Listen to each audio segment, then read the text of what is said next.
Une société ne peut pas fonctionner sans la justice.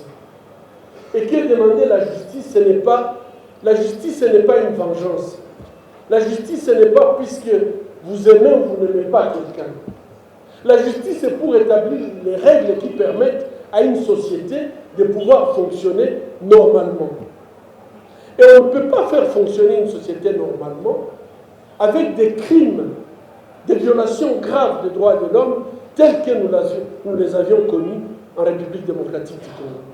Si nous demandons à ce qu'il y ait une justice transitionnelle en République démocratique du Congo, c'est puisque nous croyons fortement que la justice doit permettre non seulement, elle ne doit pas être seulement répressive, elle doit être aussi une justice réparatrice.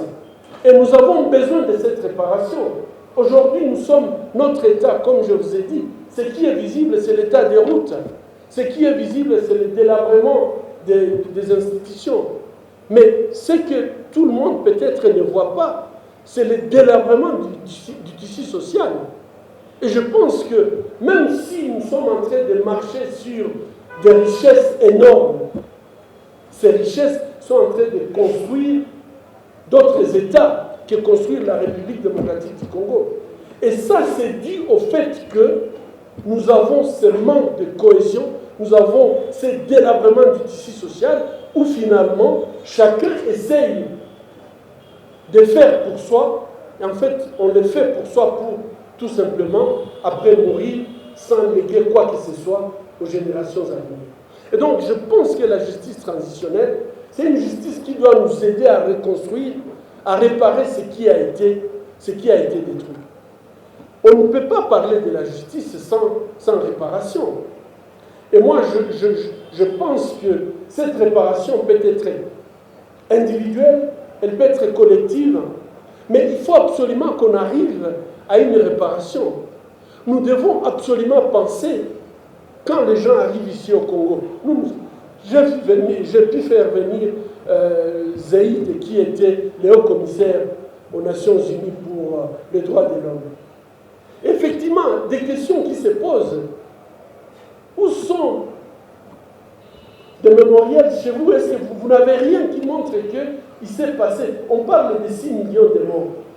Qu'est-ce que nous avons ici dans la ville de Bukavu qui peut montrer que dans ces pays, il y a 6 millions de morts? Qu'est-ce qu'on a? Il n'y a rien.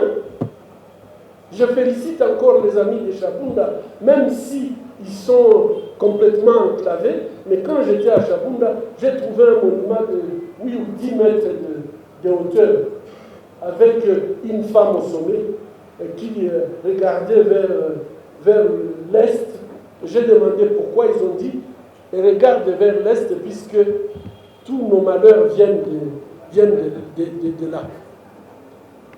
Au moins, ils ont quelque chose qu'ils peuvent montrer à leurs enfants en disant « voilà tous les problèmes que nous avons connus dans ce territoire viennent de l'Est ». Et à Bukavu, qu'est-ce que nous avons? Rien.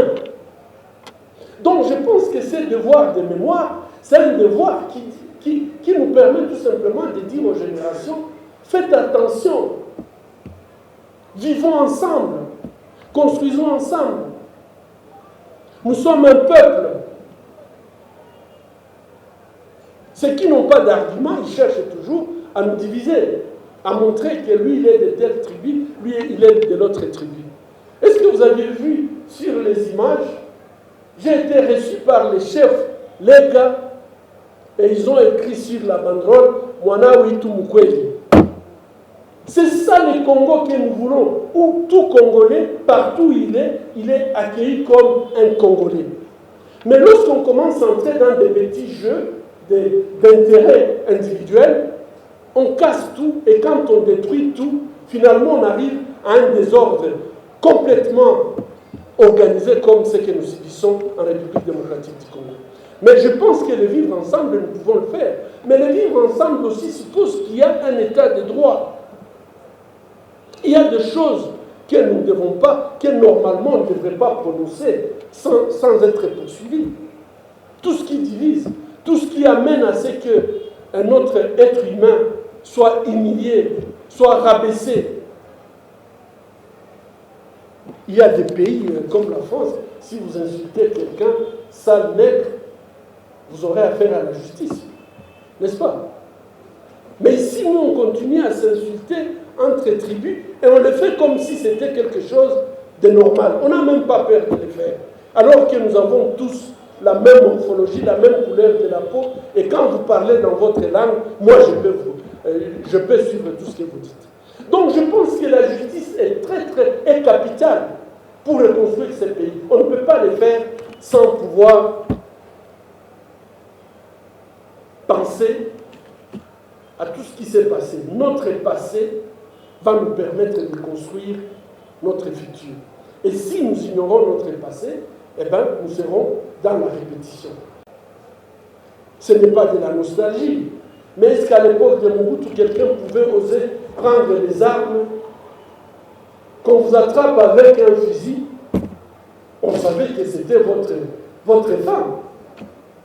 Et moi, je pense que construire un état de droit, ça doit partir de quelque part. Et moi, je crois que la justice transitionnelle, ce n'est pas pour traquer certaines personnes. La justice transitionnelle, c'est pour reconstruire notre pays. Et cette justice transitionnelle, c'est qui essaie de nous dire que ça doit être la réconciliation et le pardon. Oui, nous devons nous réconcilier, nous devons nous pardonner.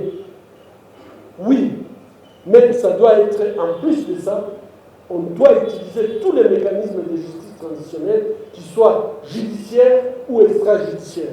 Honorables députés, insistez sur le fait que ça doit être judiciaire et extrajudiciaire. Si on se limite au seul mécanisme extrajudiciaire, ça veut dire que nous ne sommes pas en train de reconstruire la paix, une paix durable, et que chacun puisse se dire « je ne peux pas faire ça, puisque ma société ne l'acceptera pas ». Quel est aujourd'hui Séoutou qui peut oser lever un doigt au Rwanda? Vous y passez, n'est-ce pas? Quel est Séoutou qui peut oser lever le doigt en disant parlons encore du génocide? Il sait là où il va se retrouver. Pourquoi même des exemples qui sont proches de nous, on ne peut pas les utiliser? Si les autres ont reconstruit la paix chez eux par la justice et qui demandent même la mémoire jusqu'à aller demander à ce que des pays présentent des excuses, qui nous a amené tous les génocidaires ici au Congo? Mais nous, on est indifférents. On fait comme si, en fait, lorsque moi je suis satisfait, terminé, le reste, ça ne me regarde pas. Si les autres demandent des excuses, si les autres exigent à ce que ceux qui ont commis les torts chez eux fassent réparation, pourquoi nous, on ne peut pas demander la même chose?